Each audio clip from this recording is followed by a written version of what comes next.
नमो नमः। मूकं करोति वाचालं पंगुं लङ्घयते गिरिं यत्कृपातमहं वन्दे परमानन्दमाधवम्।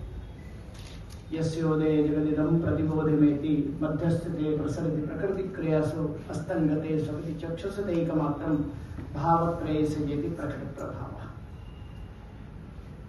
आदरणीय मंच, आज के इस पूर्णता समारोह के अध्यक्ष हमारे विश्वविद्यालय के यशस्वी कुलगुरु डॉक्टर वैद्य जी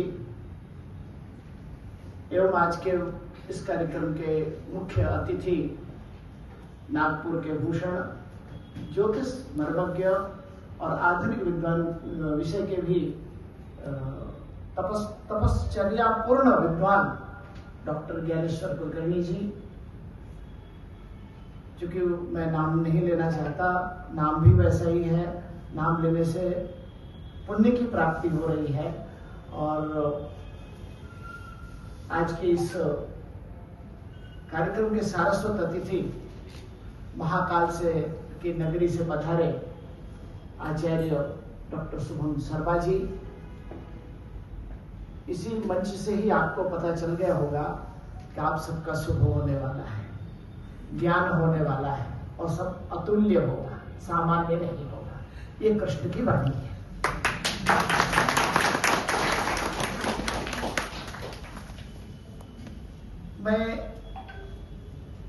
हमने समारोह प्रारंभ किया था और पूर्णता के दिन ही हमने कहा था हम सफला एकादशी को पूर्णता करेंगे। आपकी उपस्थिति ही बता रही है कि हमारा ये कार्य सफलता को दृष्टिगोचर पूर्णता को प्राप्त कर रही है। संकेत की दृष्टि से कहें तो हमें पहला हाल मिला था जिसका नाम था उत्कर्ष, और आज हम नटराज तक पहुंच गए हैं। नटराज ही सारे ज्ञान के दाता हैं। सर, संस्कृत में पाणिनि को मुख्य माना जाता है। पाणिनि के सूत्र का जो आविर्भाव हुआ, नित्यावसाने नटराज राजो ननाद ढक्का नवपंच बारम, यही से अयुण ऋलिक इन पूरी जो शास्त्र है इनकी संरचना हुई। और पुराणों में भी सब कुछ पार्वती माता कहती है शिव उवाच, ऐसे ही चलता। तो हम आज उस नटराज के, उस नर्तन के गृह में नाम मात्र से ही वो आभास होता है। और ये पुष्टि तब होती है जब महाकाल की नगरी से हमारा अतिथि आता है। वास्तव में महाकाल हम जाते हैं दर्शन करने, लेकिन वो जो स्थान है वो काल गणना का स्थान है। इसीलिए हम लोग नाम है महाकाल। आप जब परिक्रमा करेंगे तो वहां आपको उज्जैनी नगरी से जो भूमध्य रेखा जाती है, जिसका वर्णन आचार्य भास्कर ने अपने ग्रंथ में किया, वो वहां अभी भी दृष्टिगोचर होता है। तो सामान्य आस्तिक जनों के लिए केवल वह ज्योतिर्लिंग है, परंतु ज्योतिषियों के लिए वह काल स्वरूप, जैसा सत्यनारायण व्रत में कहा मैं काल हूं, ठीक वही काल स्वरूप वहां दिखाई देता है। तो ऐसे नगरी से पधारे नटराज गृह में आप सभी आदरणीय महानुभावों का, आदरणीय मंच का, मैं वेदांग ज्योतिष विभाग और प्राचीन भारतीय विज्ञान एवं मानवीय शास्त्र संकाय एवं 21 दिन की इस रत्न कार्यशाला की ओर से हार्दिक अभिनंदन और स्वागत करता हूं। इस कार्य को संपादित करने में हमारे विभाग के विभाग प्रमुख डॉक्टर दिनकर मराठे और हमारे विभाग के वरिष्ठ आचार्य डॉक्टर प्रसाद गोखले, इनका भी पूर्ण सहयोग और सानिध्य प्राप्त हुआ। मैं उन दोनों को भी आज अभिनंदन करता हूं। सामान्यतः यह रत्न कार्यशाला है।